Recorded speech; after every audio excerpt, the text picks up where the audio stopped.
Welcome back. From a small community program in California to principal dancer of the Boston Ballet, John Lamb is marking his 20th anniversary year with the company with another milestone, retirement. Back in December, we joined him in rehearsal for the holiday favorite, The Nutcracker. John Lam has been performing for nearly 2 decades at Boston Ballet. He's the first Vietnamese-American male principal dancer at the institution. John was raised in San Rafael, California. A child of Vietnamese refugees, his dance career started with a scholarship at an urban neighborhood program, Performing Stars of Marin. My entire family doesn't come from the art world. It just kind of happened to arrive in my life, and I took a passion to it at such a young age, and the accessibility allowed me to really garner a relationship with dance, which allowed me to have this beautiful career that I love so much. To pursue his love of dance, John left California around the age of 14 to train with Canada's National Ballet School in Toronto. After finishing dance training, he was then invited to become an apprentice at Boston Ballet, where he has spent his entire professional career. John has held several roles in The Nutcracker, including the Snow King, Harlequin, Drosselmeyer, and the Nutcracker himself. The show is one of the most popular productions in ballet, resonating with the larger community, and with each performance, John sees an opportunity for the audience to be captivated by dance. It's definitely a big responsibility for the dancers and the artists and the production itself to really empower anyone who comes to the Boston Ballet to be enchanted and to go away with it being like, wow, this is what ballet can do, this is what dance can do, let's go to another program. But in the Asian community, dance is often viewed as a hobby more than a profession.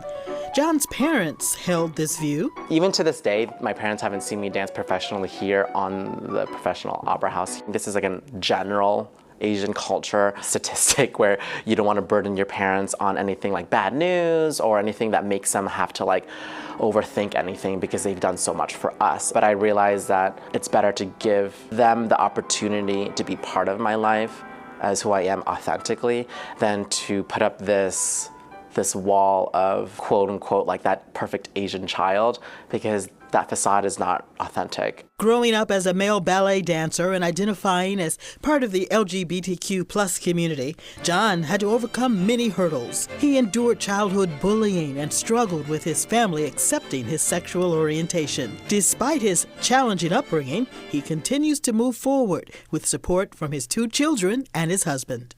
Having children and still being able to dance on such a high level at a company like Boston Ballet really allows me to realize how lucky I am to be in this industry. Last is my husband, who I'm so grateful to have in my life. He's truly given me perspective, and that perspective has really given me the ability to go throughout my career in a very positive and optimistic way when times are very tough and hard. According to a 2019 national survey on LGBTQ youth mental health by the Trevor Project, API youth are less likely to share their LGBTQ+ identity with their parents. John says it's tough for Asian Americans to move past this challenge, especially when it's ingrained in the culture.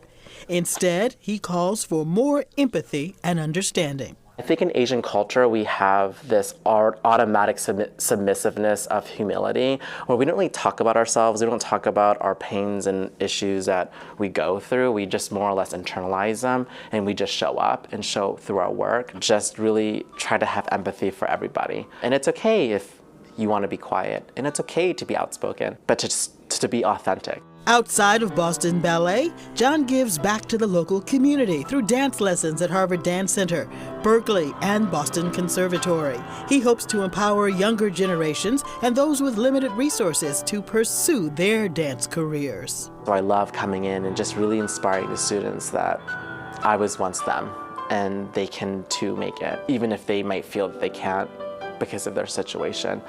They should never feel that their situation is going to disable them from trying to achieve their dreams. John recently completed a master's degree in nonprofit management with a focus on fundraising from Northeastern University.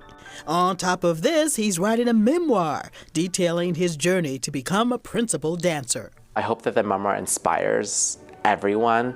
It's not just for kids, it's for adults, it's maybe for people who don't realize what it took for an Asian American who had nothing and came from poverty and made it somehow into a world-class company as a principal dancer.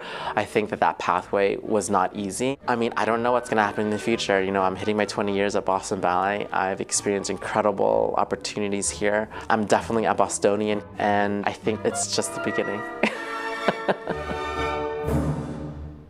Just the beginning, indeed. John has accepted an associate professor of dance position at the Boston Conservatory at Berkeley.